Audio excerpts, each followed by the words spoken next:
Hello दोस्तों, हमारे YouTube channel wondering devotion में आपका स्वागत है। रक्षाबंधन के दिन बहनें अपने भाई को राखी बांधती हैं और भाई की लंबी उम्र की कामना करती हैं। भारत में राखी का त्योहार बहुत धूमधाम से मनाया जाता है। यह त्योहार सावन पूर्णिमा के दिन मनाया जाता है। इसको लेकर कई कहानियां प्रचलित हैं। तो चलिए जानते हैं रक्षाबंधन को लेकर कहां क्या मान्यता चली आ रही है। पहली कहानी है कि महाभारत के समय जब इंद्रप्रस्थ में शिशुपाल का वध करने के लिए भगवान श्री कृष्ण ने सुदर्शन चक्र चलाया था। उसी दौरान श्री कृष्ण की उंगली कट गई और काफी खून बहने लगा। उस समय द्रौपदी ने अपने साड़ी का पल्लू फाड़ के भगवान के उंगली पर बांध दिया। संयोग से उस दिन श्रावण मास की पूर्णिमा थी। इस बात से भगवान इतने खुश हुए कि उन्होंने द्रौपदी को वचन दिया कि एक दिन जरूर वे साड़ी के एक एक धागे का मोल चुकाएंगे। भगवान ने चीर हरण के वक्त द्रौपदी को दिया वचन निभाया और उनकी लाज बचाई। रक्षाबंधन को लेकर दूसरी कहानी भी काफी प्रचलित है। बात उस समय की है जब महाभारत का युद्ध चल रहा था। युधिष्ठिर कौरवों के साथ युद्ध करने के लिए जा रहे थे। उनको सिर्फ एक बात की चिंता थी कि युद्ध कैसे जीते। इसका निवारण भगवान से पूछा तो श्री कृष्ण ने कहा कि सभी सैनिकों के हाथ पर रक्षा सूत्र बांध दिया जाए। उनके कहे अनुसार सारे सैनिकों के हाथों पर रक्षा सूत्र बांधा गया और उन्हें सफलता मिली। इस त्योहार को लेकर तीसरी कहानी रानी कर्णावती और सम्राट हुमायूं की है।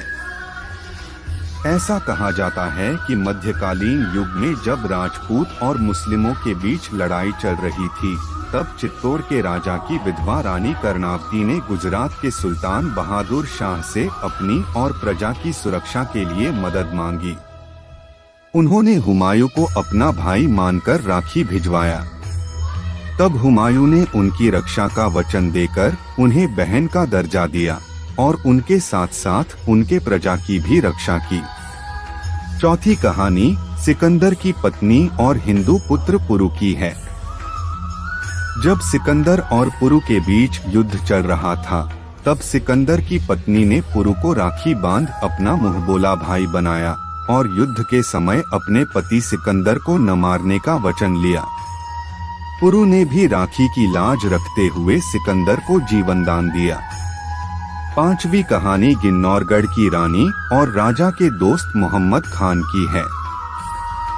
गिन्नौरगढ़ के राजा निजाम शाह गोंड के रिश्तेदार आलम शाह ने एक साजिश के तहत राजा को जहर देकर मार दिया था। रानी ने इसका बदला लेने और सियासत को बचाने के लिए मोहम्मद खान को राखी भेजकर मदद की गुजारिश की। तब मोहम्मद खान ने भाई का फर्ज निभाते हुए रानी की मदद की। छठी कहानी भविष्य पुराण की है, जो काफी प्रचलित है। ऐसा कहा जाता है कि एक बार देवता और दानवों में 12 वर्षों से युद्ध चल रहा था। इस युद्ध में हार के डर से इंद्र गुरु बृहस्पति के पास गए। बृहस्पति के सुझाव पर इंद्र की पत्नी महारानी शची ने श्रावण शुक्ल पूर्णिमा के दिन इंद्र के हाथ पर रक्षा सूत्र बांधा। इसके बाद देवताओं की जीत हुई। सातवीं कहानी मृत्यु के देवता भगवान यम और यमुना नदी की है।